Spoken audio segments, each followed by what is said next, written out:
طبعا الفراخ دي طبعا انا شايفاها انها كانت صغيره ومحتاجه الاضاءه على طول. طبعا انا شفت امبارح طبعا ان الفرخ كان مش قادر ياخد نفسه وبياكل، يعني هو مش قادر ياخد نفسه وبياكل. وطبعا عملت له عمليه الاخراج امبارح اللي هي من زوره، الارتجاع، الاكل من بقه.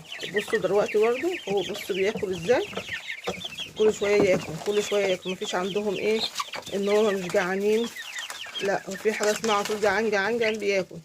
بصوا اهو داخل برضو بياكل.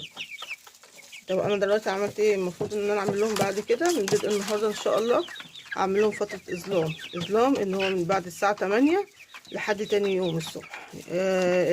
اطفي عندهم النور عشان طبعا ما ياكلوش على طول كده ويعمل لهم عسر هضم.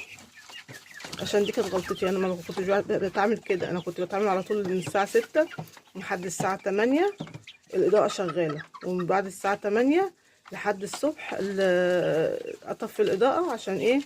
عشان يبقى عندهم الجهاز الهضمي عندهم يشتغل وما يحصلش عندهم عسر هضم. هم دلوقتي بقى بياكلوا بقى بايه، ومش بيعمل عندهم الاكل بيتهضم. فعشان كده تعب مني امبارح الفرخ وعملت عمليه الارتجاع دوت. فان شاء الله هنبدا من النهارده.